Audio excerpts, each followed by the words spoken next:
کہتے چلے جاتے ہیں. تو اگر آپ جاہل ہوئے تو ہم آپ سے بحث نہیں کر سکتے ہیں, اس لیے کہ قرآن نے ہمیں تعلیم دی ہے. تو ہم چاہتے ہیں پتہ چل جائے کہ آپ کا مبلغ علم کیا ہے. 1.5 گھنٹہ تک جناب کا علمی جنازہ نکلتا رہا, اور جب زیادہ جوش دلایا گیا تو ہم نے دیکھا کہ جناب کے چہرے پر ہوائیاں اڑنے لگی.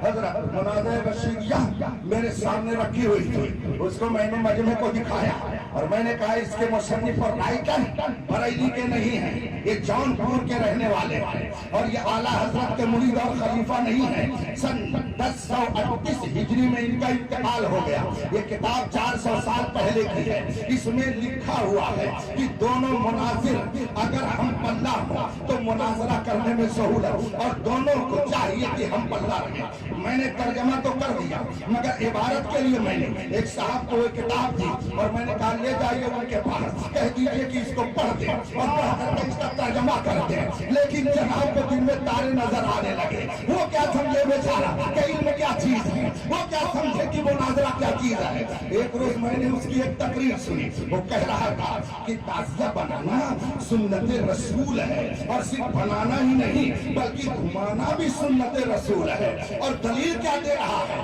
کہ رسول پاک صلی اللہ علیہ وسلم مکے میں امام حسین کو کندھے پر بٹھا کر مکے کی مدینے کی گلیوں میں گھماتے تھے, اور تعزیہ امام حسین کی یادگار ہے تو اسے بھی گلیوں میں گھمانا یہ رسول پاک کی سنت ہے. اس لیے کہ حضور نے امام حسین کو مدینے کی گلیوں میں گھمایا, تو ہم اگر ان کی یادگار تعزیہ کو گھمائیں تو یہ رسول پاک کی سنت ہے. مارے گھٹنا پھوٹے سر جب اس نے یہ تقریر کی, اس کے ماننے والوں کا نعرے حیدری, سمجھ میں بات آ گئی. وائی سے بے نیاز بھی جاہل مطلق ہے اور ان کے ماننے والوں کا بھی وہی حال ہے. اس لیے میں نے سوچا تھا آج ان کا علمی جنازہ نکل جائے گا, لیکن بعد میں سمجھ میں آیا علم ہے ہی نہیں تو علمی جنازہ کیا نکلے گا. ہاں جہالت کا جنازہ ضرور نکل جائے گا. اب میں نے کہا ذرا یہ کتاب ان سے کہہ دیجئے پڑھ کر کے اس کا مطلب بتا دیں تاکہ لوگ سمجھ جائیں کہ اختر حسین قادری اپنی طرف سے نہیں کہہ رہا ہے بلکہ یہ لکھی ہوئی کتاب ہے,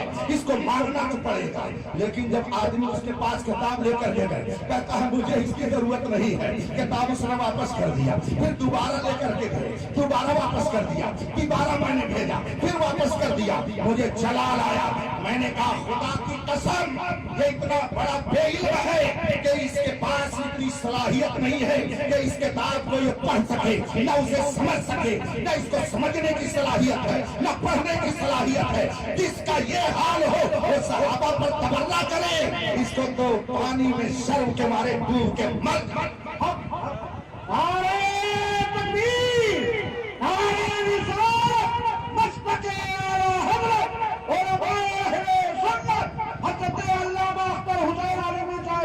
اور اس کے بعد پھر جب بہت جھجوڑا کہ سند دکھاؤ بھائی, سند دکھاؤ, تو بہت جھجوڑنے کے بعد جوش میں کہتا ہے یہ میں بھی سند لے کر آیا ہوں, لے جائیے ان کو دکھا دیجئے.